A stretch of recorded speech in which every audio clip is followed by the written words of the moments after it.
What's happening, folks? Back with another reaction, back with some more Psybient, and we're back with the masters in the genre, one of the real sort of heavy hitters. We're talking Carbon Based Lifeforms again, a duo from Sweden. I was reading online, they met when they were 15. I knew they went way back, I didn't know they went that far back. But yeah, they grew up in the same town, which again, it's the same city that Solar Fields is also from, so something about the water in that part of Sweden, there just must be incredible sort of musical prowess growing in people's brains. But in any case, we're back with more carbon-based lifeforms. I mentioned it before when I commented on their Discogs page. I said something to the effect of, like, these guys are creators of perhaps the best music I've heard in my life. Like, it's really just, it epitomizes what I love about Psybient, the emotions, the sort of melodies, the pads, but also the acid. And it's funny, this album, Interloper from 2010, also on Ultimae, like a lot of their early material, there's a notable decline in the acid level, the acid saturation of this album. Don't get me wrong, I still absolutely loved it when I heard it, but it was notable that after Hydroponic Garden and World of Sleepers, both of which, again, they're just super saturated with acid. It's Psybient and acid in one, and that's what those two albums represent. Different flavors, obviously, different avenues, different styles over a couple, different tracks over the two albums, but again, acid and Psybient is what those two albums are all about. This album, I would say, is more in the true ambient. It's still psychedelic. It is still, acid Psybient in some places, but by and large, it's a less acid-heavy album by far compared to the two previous. And I do remember some people noting that at the time. Not in a hypercritical way. Just it's a cool album, but I was wondering if there'd be more 303. So again, it's just a testament to the way that people build up expectations when they begin to listen to and enjoy a group, and then over time they might change the way they do things, and every group and every artist has the right to do that.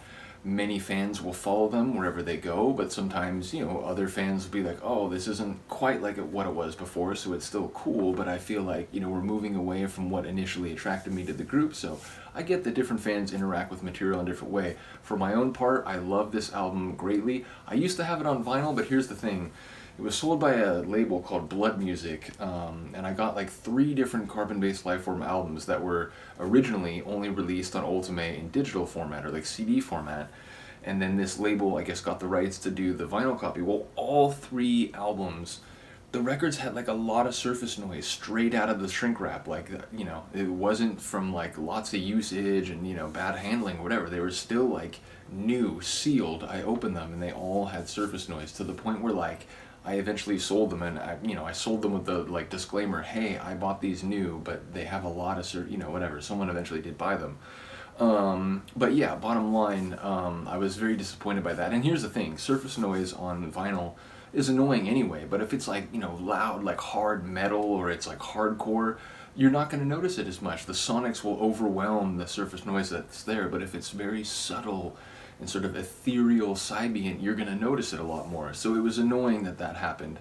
But yeah, when I got the album, my reaction was man, this is amazing, even if it is a little bit different and a little less acid-drenched than their previous material. So with all that in tow, we're going to listen to a tune called 20 Minutes. It is not actually 20 minutes long, just in case you were worried. It is about 7.5 minutes, though, almost 8 minutes. So it's a bit of a journey. But this is just, if you took the word sublime, if you took the phrase aurally or audio sublime, and you were to sort of render it in musical sonic format, I believe you would get this tune. I mean, this is it's like a ray of golden sunshine in a fresh air forest. It just feels like I'm floating through the most beautiful, serene, subtle, and sublime environments that the Earth and any other planet may have to offer. This track really takes me to another place, and it's a very sweet, sublime place of utter beauty. So let's get it. This is Carbon Based Lifeforms, the tune 20 Minutes from their album Interloper on Ultimae Records 2010.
echoed keystrokes, that final little riff. And as you can tell, the tunes on this album definitely bleed into each other. We'll let the atmosphere play out.